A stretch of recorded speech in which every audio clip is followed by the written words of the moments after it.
Halo guys, balik lagi bersama gue Dik Dik. Di video kali ini gue bakal ngerangkum alur cerita film yang berjudul. Film ini menceritakan tentang beberapa wanita cantik yang sedang mencari kos-kosan di kota Seoul, di mana nantinya para wanita ini bakal bermantap ria dengan pemilik kosan tersebut. Tanpa berlama-lama, kita langsung aja masuk ke alur cerita filmnya. Baby, this is do or die. Feel it in my veins tonight. Film dimulai dengan dilihatkannya seorang wanita cantik yang turun dari bis. Wanita itu tampak sedang mencari suatu alamat di handphonenya.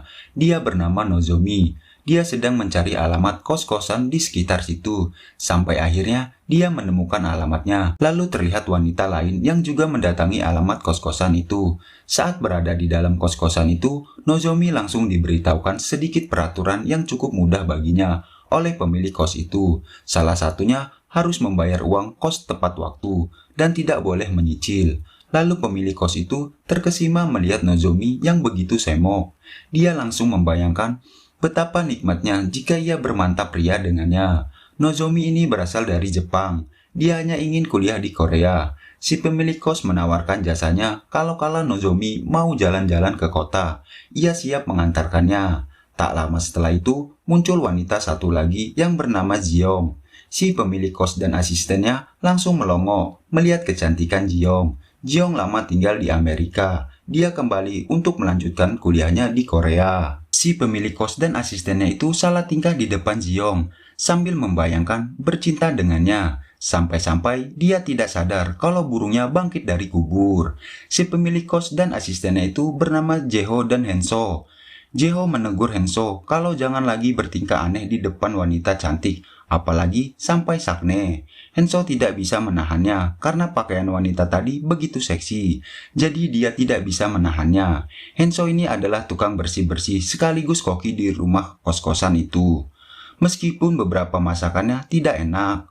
Lalu Henso menuju kamar Jiong untuk menanyakan jika dia membutuhkan sesuatu, dia bisa memanggilnya. Tapi lagi-lagi, Henso tidak tahan melihat sela-sela baju Jiong yang membuat burungnya bangkit lagi. Jiong tersenyum melihat itu, lalu tiba-tiba Jiong membuka bajunya dan mengelus-ngelus burung Henso. Henso kaget dan lari meninggalkannya.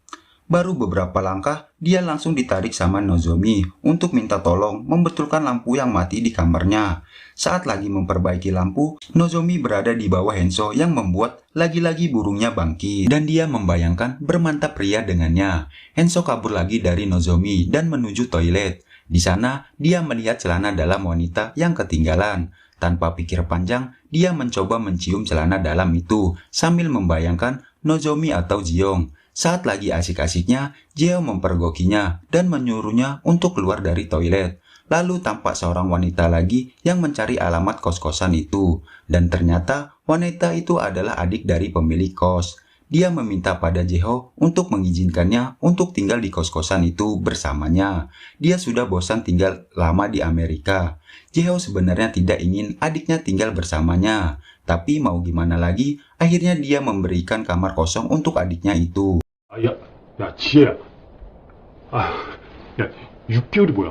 Malamnya, mereka mengadakan pesta kecil-kecilan untuk menyambut tamu baru di kos-kosan mereka, termasuk adiknya Jeho. Mereka saling memperkenalkan diri masing-masing. 日本から来ましたのぞみです。작은 미국이고요. 안녕하세요. Dan dilanjut minum-minum dan makan-makan. Setelah itu, Henso disuruh untuk mengantarkan adiknya Jeho untuk masuk ke kamarnya dan membereskannya terlebih dahulu. Saking cerewetnya, Henso sampai jengkel dengan kelakuan adiknya Jeho itu. Henso menelpon Jeho kalau dia kurang setuju dengan keberadaan adiknya di kosan mereka, karena dia selalu merepotkan dirinya. Tapi Jeho meminta bantuannya untuk mengurusnya. Kesal dengan permintaan Jeho, dia menendang beton di sebelahnya dan membuat kakinya kesakitan.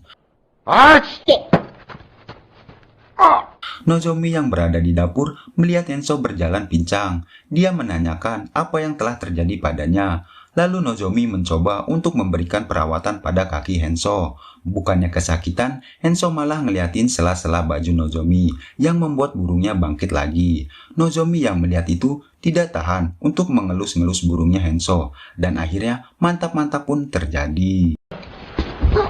Esoknya, mereka lagi-lagi mengadakan makan bareng di sana. Kali ini mereka mengegrill sambil minum-minum. Jae-ho meminta pada mereka untuk makan sepuasnya di sana, karena Jae-ho ini sepertinya orang tajir.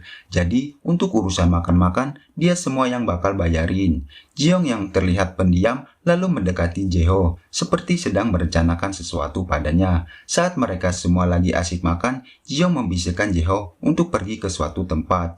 Jae-ho pun akhirnya menyusulnya dan berpura-pura untuk pergi ke toilet. Sesampainya di kamar, Ji-young bilang kalau pestanya itu terlalu membosankan.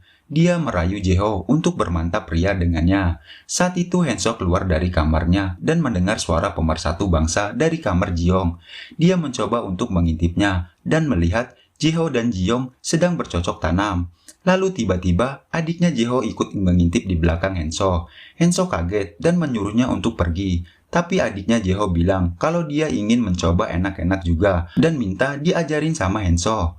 Pas Han-so lagi main laptop di dapur, dia ngeliat adiknya Jae-ho sedang membuka kulkas karena dia kelaparan. Karena kasihan, Han-so akhirnya membuatkannya ramen dan adiknya Jae-ho sangat menyukainya. Sejak saat itu, dia dan adiknya Jae-ho jadi akrab. Mereka nonton handphone bareng sambil minum-minum di ruang tamu.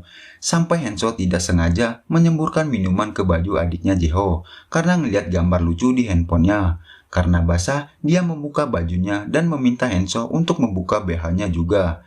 Hingga akhirnya Perang Dunia Kelima pun terjadi.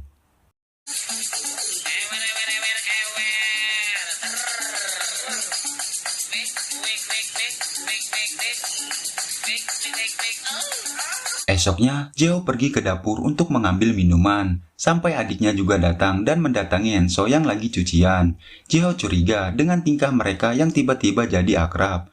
Tapi adiknya balik memarahi karena ikut campur urusan orang dan meninggalkannya di sana. Sementara itu, Han-so yang ngedumel karena habis bersih-bersih kamar kos. Lalu dia ditarik sama Ji-young masuk ke kamarnya. Sampai di sana, Ji-young langsung membuka celana Han-so dan bermantap-mantap pun terjadi. Sementara itu, Jae-ho mengetok-ketok kamar Nozomi, mengajaknya untuk minum-minum karena yang lain pada nggak mau diajak. Nozomi menerima ajakan dan mereka minum-minum romantis di bawah sinar rembulan. Lalu Jae-ho cerita kalau kemarin ada celana dalam wanita yang ketinggalan di toilet dan ternyata itu adalah milik Nozomi. Jae-ho terkejut, lalu Nozomi memperlihatkan celana dalam itu. Jae-ho langsung melongo dan lagi-lagi pengencerotan pun terjadi. Sementara Jae-ho bermantap-mantap pria, Ji-young mempergoki Han-so dan adiknya Jae-ho bermesraan di dapur. Karena itu, dia jadi benci sama Han-so dan mengacungkan jari tengah kepadanya. Mereka semua lagi kumpul-kumpul di ruang tengah untuk bersantai. Lalu adiknya Jae-ho izin untuk pergi ke toilet dan dia memberi kode pada Han-so untuk ikut dengannya. Jae-ho sedikit curiga, apalagi Han-so juga pergi. Tak lama setelah itu, Jae-ho mempergoki mereka di kamar sedang berciuman. Jae-ho marah dan ingin memberi pelajaran pada Han-so karena mencoba menggauli adiknya.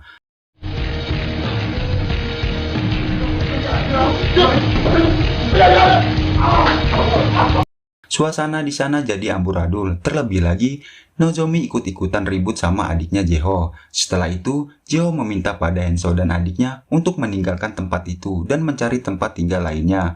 Dia lebih kesal pada Han-so yang coba bermain-main sama adiknya itu.